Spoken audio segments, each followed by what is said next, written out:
Ma fille était en voyage d'affaires, alors je gardais ma petite fille de 4 ans. Puis ma petite fille m'a chuchoté. « Mamie, tu sais que papa n'est pas le vrai papa ?» J'ai été surprise et j'ai demandé « Que veux-tu dire ?» Elle a répondu « Regarde ça » et m'a montré une photo qu'elle cachait. Dès que j'ai vu cette photo, tout mon corps s'est mis à trembler de peur. Avant de commencer l'histoire, n'oubliez pas de laisser un like et de vous abonner à la chaîne pour voir plus d'histoires comme celle-ci. La lumière automnale du soleil de Nashville, au Tennessee, jetait une lueur chaleureuse sur le petit jardin de Linda Morris.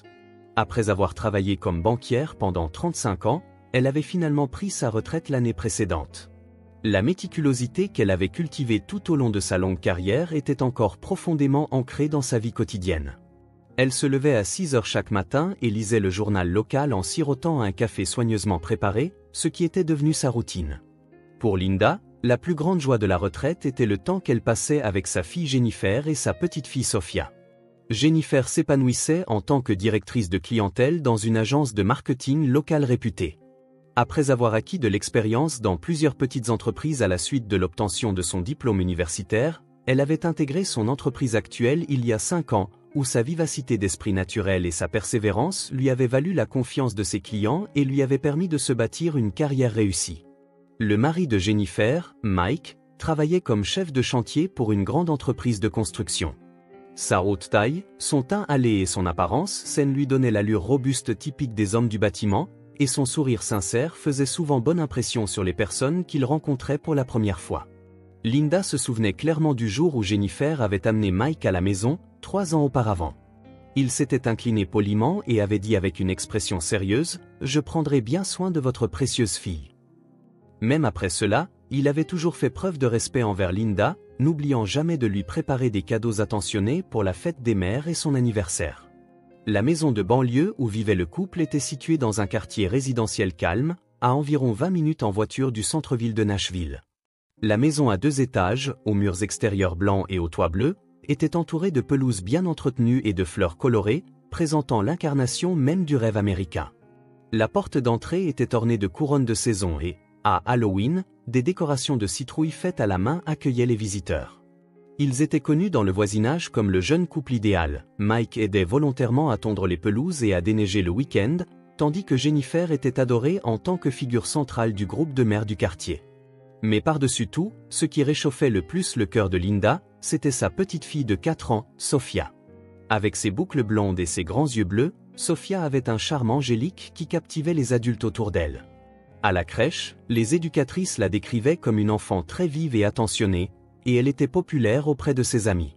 Sophia chérissait particulièrement le temps passé avec sa grand-mère, Linda, et c'était devenu une habitude pour elle de se rendre chez Linda tous les samedis pour faire des biscuits et lire des livres d'images. « Mamie, la prochaine fois, on plantera des fleurs ensemble », avait suggéré Sophia lors de sa visite la semaine précédente, en montrant le jardin de Linda de sa petite main. Chaque fois que Linda se souvenait de ce sourire innocent, elle sentait son cœur se réchauffer. Sophia n'était pas seulement adorable, elle montrait aussi un côté mature inhabituel pour son âge. Quand elle voyait quelqu'un en difficulté, elle demandait « Est-ce que ça va ?» Et lorsqu'un ami pleurait à la crèche, elle partageait ses goûters avec lui. Telle était sa gentillesse. Mike était également un père dévoué pour Sophia. Même lorsqu'il rentrait fatigué du travail, il prenait toujours le temps de jouer avec elle et de lui lire des histoires avant de dormir. Le week-end, il l'emmenait au parc, la poussait sur les balançoires ou jouait à la balle avec elle. Des scènes qui faisaient chaud au cœur. Les voisins disaient tous « Mike est vraiment un si bon père ». Chaque fois que Linda voyait la famille de sa fille si heureuse, elle ressentait une profonde satisfaction en tant que mère. Jennifer montrait parfois de la fatigue à force de jongler entre le travail et l'éducation des enfants, mais avec Mike qui aidait aux tâches ménagères et Linda qui apportait son soutien dès que possible, la famille fonctionnait bien dans son ensemble. Quand Jennifer disait « Nous avons vraiment de la chance », Linda était entièrement d'accord. Elle n'avait jamais douté que ce quotidien heureux durerait éternellement. Chaque jour entouré du sourire de sa fille, du rire innocent de sa petite fille et de la sincérité de son gendre, c'était l'image même d'une famille idéale. Le mardi soir de la dernière semaine d'octobre, le téléphone de Linda sonna. Le nom de Jennifer s'afficha à l'écran. « Maman, c'est une demande un peu soudaine. » La voix de Jennifer portait une légère pointe de fatigue. « Je dois partir en voyage d'affaires à Atlanta de jeudi à samedi prochain. C'est pour un gros projet d'entreprise et je dois absolument y aller. Linda serra plus fort le combiné. Ça a l'air d'être un travail important. Et pour Sophia? C'est justement ça. Mike doit aussi passer la nuit sur un grand chantier pendant la même période. Si tu as du temps, pourrais-tu t'occuper de Sophia? Pourrais-tu aller la chercher et la déposer à la crèche, et la faire dormir chez toi le soir? Un sourire apparut sur le visage de Linda. Bien sûr, avec grand plaisir. Je suis impatiente de passer du temps avec Sophia. Merci beaucoup, maman. Tu es d'une aide si précieuse. Quand Sophia a su qu'elle pourrait passer du temps avec mamie, elle était absolument ravie. Ce jeudi matin-là, Mike amena Sophia chez Linda. Comme d'habitude, ils échangèrent des salutations polies et il déposa les bagages de Sophia dans l'entrée. Maman, merci beaucoup. S'il y a le moindre problème, contactez-moi immédiatement, dit Mike avec une expression sincère. Sophia, écoute bien ce que dit mamie. D'accord. Oui, papa, répondit Sophia énergiquement, mais sa voix avait un ton légèrement plus dépendant que d'habitude. Après le départ de Mike, Linda rangea les affaires de Sophia avec elle. Sophia était plus silencieuse que d'habitude et regardait occasionnellement par la fenêtre d'un air distrait. Sophia, qu'est-ce qui ne va pas? Tu as l'air un peu triste. Ça va. Maman me manque juste un peu. Sophia haussa ses petites épaules. Linda serra doucement sa petite fille dans ses bras. Bien sûr, c'est normal que maman te manque. Mais elle sera bientôt de retour. En attendant, amusons-nous ensemble avec mamie. Le premier soir, Linda prépara des crêpes pour le dîner, le plat préféré de Sophia. Normalement, Sophia aurait été ravie, mais elle semblait avoir peu d'appétit, se contentant de piquer la pâte avec sa fourchette. Mamie, quand est-ce que maman revient? Samedi soir. Plus que 2 jours et un peu. Et papa? Papa a dit qu'il reviendrait samedi aussi. Sophia hocha la tête, mais son expression semblait traduire des émotions complexes plutôt que du soulagement. Le lendemain, vendredi, Linda déposa Sophia à la crèche. Quand elle alla la chercher, l'éducatrice s'approcha de Linda. Madame Morris, merci pour votre dévouement. À propos de Sophia, elle semblait un peu abattue aujourd'hui. Elle n'a pas beaucoup participé au jeu avec ses amis. Linda s'inquiéta. À la maison aussi, elle est plus silencieuse que d'habitude. Ses 2 parents sont en voyage d'affaires, alors elle se sent peut-être seule. Je vois. Mais Sophia est habituellement une enfant si sociable, alors j'étais un peu préoccupé. Y a-t-il eu quelque chose d'inhabituel? Je ne vois rien de particulier, mais je vais la surveiller attentivement. Ce soir-là, Sophia posa soudain une question. Mamie, pourquoi les gens mentent-ils parfois? Linda fut surprise. Pourquoi demandes-tu ça? À la crèche, un de mes amis a menti à sa maman en disant qu'il n'avait pas mal aux dents. Mais il avait vraiment mal. Je me demande pourquoi il a menti. Eh bien, parfois les gens mentent parce qu'ils ne veulent pas inquiéter l'autre personne. Ton ami ne voulait probablement pas rendre sa maman triste. Sophia réfléchissait en faisant des bulles dans le bain avec ses mains. Mais mentir, ce n'est pas bien, n'est-ce pas? C'est vrai. Être honnête est important. Au milieu de la nuit, quand Linda alla voir comment elle allait, Sophia pleurait doucement. Qu'est-ce qui ne va pas, ma chérie? J'ai fait un cauchemar. Un monstre me poursuivait. Et maman et papa avaient disparu. Linda serra doucement Sophia dans ses bras et lui frotta le dos. Ce n'est rien. Ce n'était qu'un rêve. Maman et papa t'aiment, alors ils reviendront, c'est certain. Vraiment? Vraiment? Mamie te le promet. Samedi matin, Linda préparait le petit déjeuner avec Sophia. Après l'incident de la nuit précédente, Sophia semblait avoir retrouvé un peu de son énergie. Cependant, l'expression pensive qu'elle affichait de temps en temps paraissait un peu trop lourde pour une enfant de 4 ans. Mamie, j'ai un secret, dit soudain Sophia. Un secret? Quel genre de secret? Je ne peux pas te le dire tout de suite. Mais peut-être que je te le dirai un jour. Linda sourit. Avoir des secrets, c'est important aussi. Mais si tu veux en parler, mamie sera toujours là pour t'écouter. Sophia hocha la tête. Mamie est gentille, alors je suis sûre que tu comprendras. À ces mots, Linda sentit une petite sonnette d'alarme retentir au plus profond de son cœur. Cependant, à ce moment-là, elle ne comprenait pas encore ce que cela signifiait. En début d'après-midi, Linda et Sophia prenaient le thé dans le salon. Sophia sortait ses peluches et ses crayons de couleur préférés du petit sac à dos rose qu'elle avait apporté. Linda remarqua parmi eux ce qui ressemblait à un morceau de papier plié. « Qu'est-ce que c'est, Sophia ?» Sophia le cacha précipitamment avec sa main. « Ça, c'est c'est quelque chose de spécial. Quelque chose de spécial? Sofia hésita un instant, puis se rapprocha de l'oreille de Linda. Son expression à ce moment-là était plus sérieuse qu'il ne semblait approprié pour une enfant de 4 ans. Vers 15 h le samedi après-midi, Linda et Sofia étaient assises sur le canapé du salon, prenant un thé tranquille. La douce lumière automnale du soleil, filtrant par la fenêtre, illuminait la petite table placée entre elles. L'arôme de la tisane que Linda avait préparée emplissait la pièce, et Sofia tenait délicatement une petite tasse à 2 mains. « Mamie, cette tisane est douce et délicieuse. » Sofia sourit légèrement. Cependant, derrière ce sourire, il semblait y avoir une ombre suggérant qu'elle avait encore quelque chose à dire. « Oui, j'y ai mis du miel spécialement pour toi, » répondit doucement Linda. « Sofia, maman et papa seront de retour demain soir. Tu as hâte, n'est-ce pas ?» Sofia afficha une expression momentanément complexe. « Oui, j'ai hâte. » À ce moment, Sofia tendit la main vers le petit sac à dos rose qu'elle avait apporté. De ce sac qu'elle avait vérifié plusieurs fois depuis la veille, elle sortit soigneusement quelque chose avec sa peluche lapin préférée.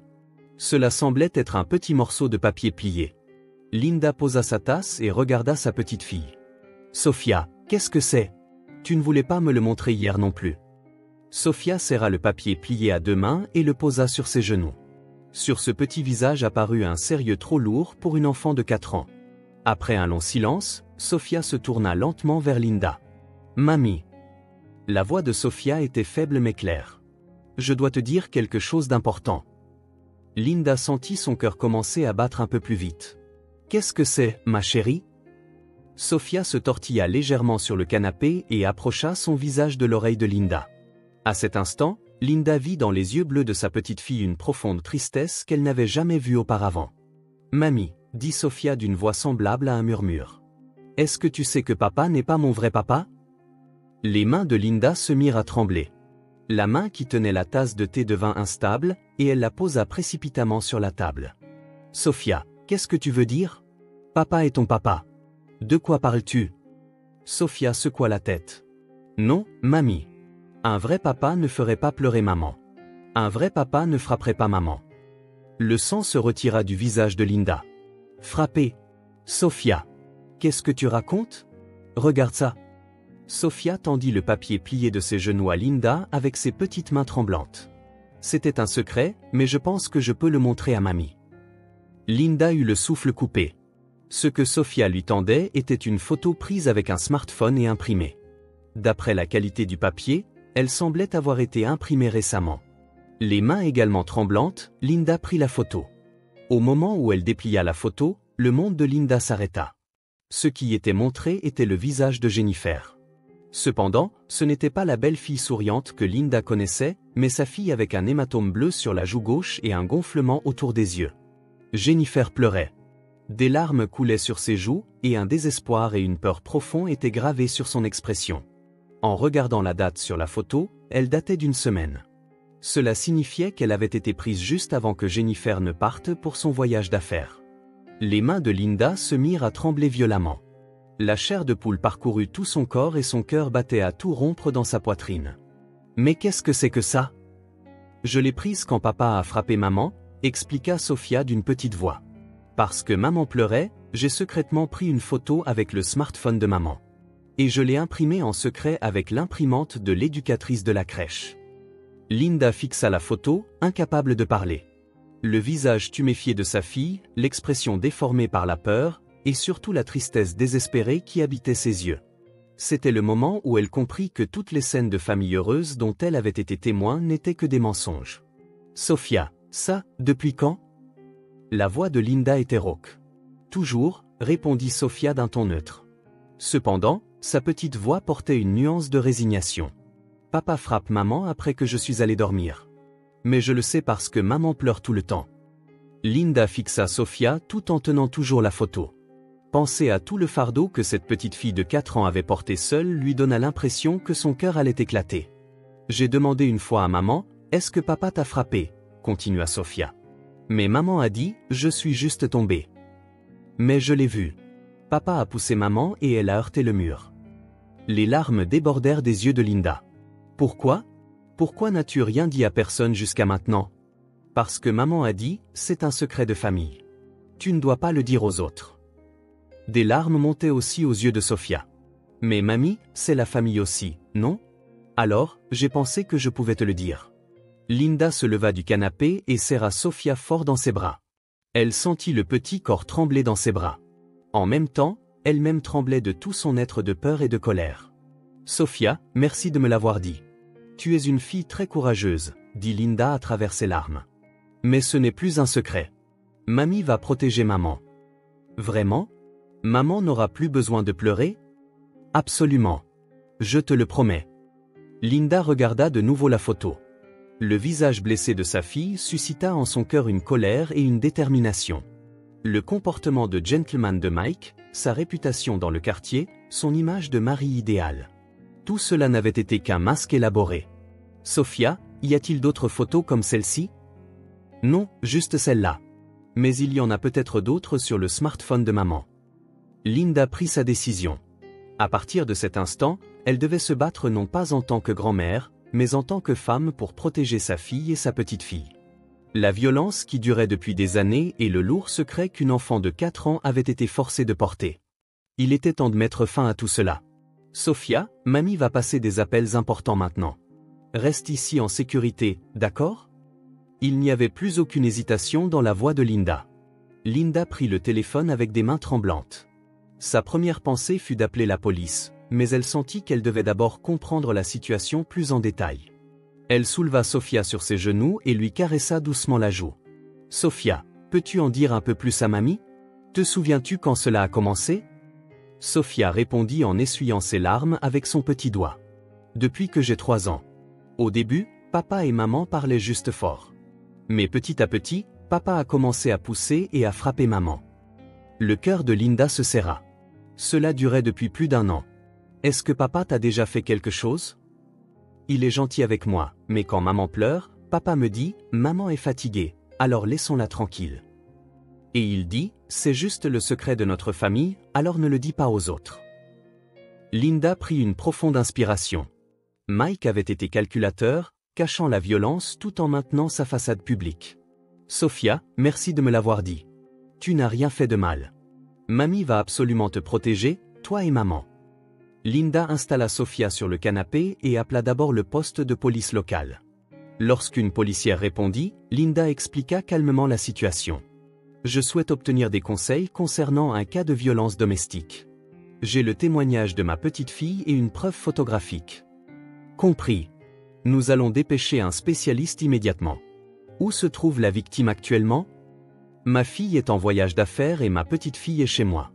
Mon gendre doit rentrer demain soir. Compris. Un spécialiste viendra vous voir dans les 30 minutes. Veuillez conserver la preuve photographique en lieu sûr. Ensuite, Linda appela le téléphone portable de Jennifer. Cependant, il ne faisait que sonner sans réponse. Elle était peut-être occupée en réunion pendant son voyage. Linda laissa un message vocal. « Jennifer, c'est maman. J'ai quelque chose de très important à te dire, alors s'il te plaît, appelle-moi tout de suite. Sofia est en sécurité, ne t'inquiète pas, mais j'ai besoin que tu me contactes immédiatement. » 30 minutes plus tard, une voiture de police s'arrêta devant la maison de Linda. Une détective d'âge mûr et un jeune policier se présentèrent à la porte. La détective se présenta comme Sarah Wilson, spécialiste des cas de violence domestique. « Vous devez être Madame Morris. Nous sommes ici suite à votre appel. » La détective Wilson parla d'un ton doux. « Tout d'abord, la sécurité de votre petite fille est notre priorité absolue. Pouvez-vous nous parler de la situation en détail? » Linda montra la photo et expliqua la situation tout en tenant Sofia. La détective Wilson examina attentivement la photo et posa à Sofia des questions douces, adaptées à son âge. « Sofia, tu es une fille très courageuse. Merci de l'avoir dit à ta grand-mère. » La détective s'agenouilla pour se mettre au niveau des yeux de Sofia. « À partir de maintenant, les adultes vont travailler dur pour protéger maman. D'accord ?» À ce moment, le téléphone de Linda sonna. C'était Jennifer qui rappelait. « Maman, j'ai entendu ton message vocal. Que s'est-il passé? Sofia va bien? » La voix de Jennifer était remplie d'anxiété. « Jennifer. Sofia est en sécurité, mais je sais ce que tu cachais. » La voix de Linda tremblait. « À propos de Mike qui te frappe. » Il y eut un long silence à l'autre bout du fil. Finalement, on entendit le bruit des sanglots de Jennifer. Maman, comment as-tu? Sophia m'a montré une photo. Une photo de ton visage blessé. Ma fille, pourquoi gardais-tu ça pour toi? Je ne voulais pas t'inquiéter, maman. Et puis, Mike est une si bonne personne en public que je pensais que personne ne me croirait. La voix de Jennifer était rauque de larmes. La police est ici en ce moment. Reviens immédiatement. Tu n'as plus à te battre seul. Mais le travail? Le travail n'a pas d'importance. Ta sécurité et celle de Sophia sont la priorité absolue. La voix de Linda était ferme. Après avoir raccroché, la détective Wilson expliqua à Linda: lançons la procédure pour une ordonnance de protection avant le retour de votre fille. Nous demanderons également un mandat d'arrêt contre Mike Thompson. Cette photo et ce témoignage constituent des preuves suffisantes. Cette nuit-là, Jennifer écourta précipitamment son voyage d'affaires et rentra. Au moment où elle ouvrit la porte de la maison de Linda, la mère et la fille s'étreignirent en pleurant. Sur le visage de Jennifer, des ecchymoses bleues subsistaient encore, à peine dissimulées sous du fond de teint. « Maman, je suis désolée. Je n'ai rien pu dire avant d'en arriver là. Tu n'as pas à t'excuser. Tu es la victime. » Linda serra Jennifer fort dans ses bras. « À partir de maintenant, nous nous battrons ensemble. » Jennifer prit Sophia dans ses bras et l'embrassa sur la joue. « Sophia, merci d'avoir prévenu mamie. Tu es vraiment une fille courageuse. Maman, tu n'auras plus besoin de pleurer, n'est-ce pas? » À la question innocente de Sophia, Jennifer sourit à travers ses larmes. « C'est vrai. Tout va bien maintenant. Papa ne pourra plus faire de mal à maman. » Le lendemain soir, dimanche, lorsque Mike rentra du chantier, la police l'attendait devant sa maison. Sous le regard des voisins, Mike fut arrêté pour violence domestique. Son expression abasourdie et ses protestations d'innocence désespérée résonnèrent dans le quartier, mais les preuves étaient claires. « C'est un malentendu. J'aime ma famille », cria Mike alors qu'on lui passait les menottes. Cependant, ses paroles n'avaient plus aucune force de persuasion. Ce soir-là, 3 générations de femmes partagèrent un dîner tranquille chez Linda. Elles ne pouvaient pas encore se sentir complètement en sécurité, mais la fin du long cauchemar commençait à se dessiner. « Maman, ces 3 dernières années ont été vraiment difficiles, » dit Jennifer en serrant la main de sa mère. « Mais je pensais que je devais être forte pour Sophia. »« Tu as été assez forte, » répondit Linda en lui serrant la main en retour. « Mais tu n'as plus à te battre seule. Nous sommes une famille. » Sophia s'assit entre elles et dit d'une petite voix: « Maintenant, on peut être une vraie famille. » À ces mots, Linda et Jennifer sourirent. 3 mois plus tard, Linda rendait visite à sa fille et à sa petite-fille dans leur nouvelle maison. L'appartement de 2 chambres que Jennifer avait loué était plus petit que leur précédente maison luxueuse de banlieue, mais il était baigné de la lumière du soleil qui entrait par de grandes fenêtres. Plus important encore, la peur n'existait pas dans cette maison. « Mamie, regarde. C'est ma nouvelle chambre. » Sophia tira énergiquement la main de Linda. La chambre, décorée en rose vif et blanc, avait un dessin d'arc-en-ciel que Sophia elle-même avait choisi, accroché au mur. « La prochaine fois, je vais inviter des amis pour un goûter. »« C'est merveilleux, ma chérie, » sourit Linda. Le sourire de Sophia était celui d'une personne différente de l'expression abattue qu'elle avait montrée le jour de cette terrible confession. Dans la cuisine, Jennifer préparait le dîner. Bien que des ombres traversaient encore occasionnellement le visage de Jennifer, qui poursuivait un suivi psychologique, la tension constante d'avant avait disparu. « Maman, j'ai reçu un appel du palais de justice aujourd'hui, » rapporta Jennifer tranquillement. Mike a été condamné à 2 ans de prison.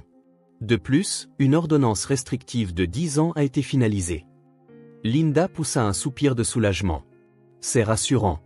Il ne pourra plus jamais s'approcher de vous deux. » L'avocat a dit que Mike devra suivre des programmes de gestion de la colère en prison, mais cela ne nous concerne plus.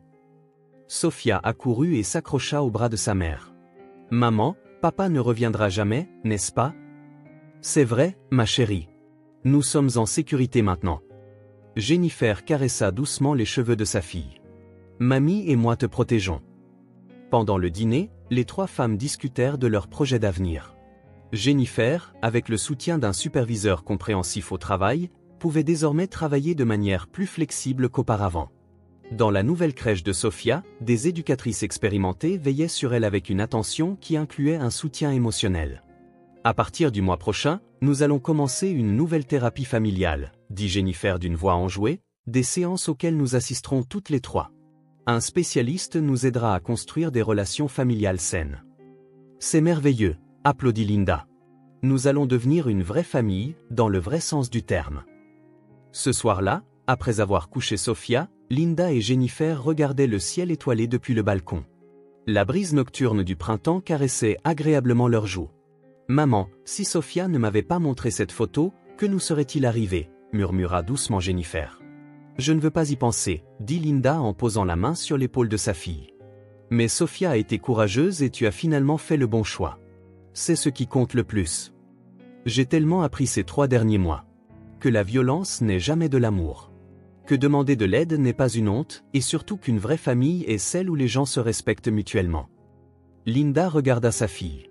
Pour la première fois depuis longtemps, l'espoir brillait dans les yeux de Jennifer. « Vous deux, vous deviendrez encore plus fortes. Avec nous 3 pour nous soutenir mutuellement. » La semaine suivante, un événement pour la fête des mères eut lieu à la crèche de Sophia. Le dessin que Sophia avait fait montrait 3 femmes se tenant la main et souriant.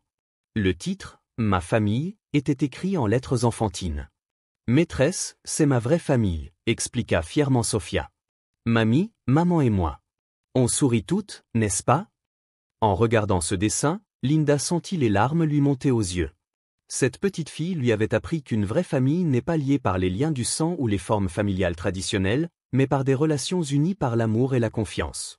Maintenant que l'ombre de Mike avait complètement disparu, les 3 générations de femmes commençaient à écrire un nouveau chapitre.